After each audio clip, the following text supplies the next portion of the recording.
Well, Niall Stanage is the White House columnist at The Hill, and he's with me now. So, Niall, not for the first time the president goes against the assessment of his intelligence agencies. He's standing with Saudi Arabia. What's the political fallout? It's an extraordinary situation. As you say, he has this rather a la carte attitude to intelligence findings, picking what he wants and ignoring the ones that he doesn't. The political fallout, I think, is tricky. This is an extraordinary situation we have here.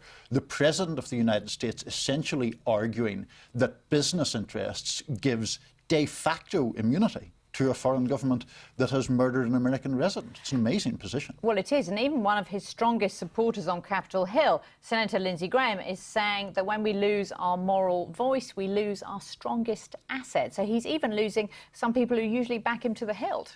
Yes, that's right. And it's fascinating because Donald Trump has built so much of his appeal on the idea of American strength. And he's still claiming that here, America first and so on. But to very many people, including Senator Graham, this seems exactly the opposite of that, because you're essentially saying that other interests can buy pardons or buy an avoidance of consequences. But there could be consequences with Congress, couldn't there, on this one? I mean, Germany, for example, has stopped arms sales to Saudi Arabia for the moment. Can Congress do something similar if it disagrees with the president's assessment? It can do so if it gets the majorities. Now, of course, the question is, we've seen a lot of times during this administration, Republicans talk a good game as far as standing up to President Trump is concerned and being a lot more reluctant to follow through. Is this going to be different because it goes so directly to issues of national security? Maybe, but I wouldn't bet on it. Niall, you were there on the South Lawn when the president took off this very afternoon. The president said, I don't have any business dealings with Saudi Arabia.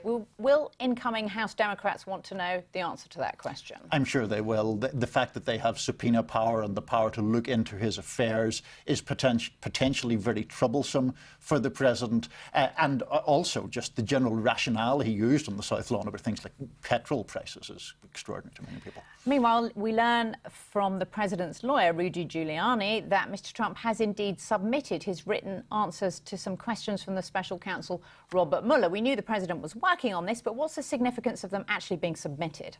Well, a couple of things. One is that it seems pretty final that the president will now not submit to an in-person interview with Robert Mueller. There had been fears even among his own camp that he could be walked into a perjury trap in that situation. We don't know exactly what Mueller has asked, but the fact that the answers have been submitted does suggest that we're moving toward, finally, an end to this probe. And those questions were about collusion, as far as we know, but not about obstruction of justice? We're not entirely sure. There was a previous set of questions released. If they match those, then the emphasis is on collusion. But we do know, it has been widely reported, that Mueller is also looking into obstruction, and that could be where the greater peril lies, not just for the president, but for his administration more broadly. Niall Stanage, thank you for joining us. Thanks, Laura.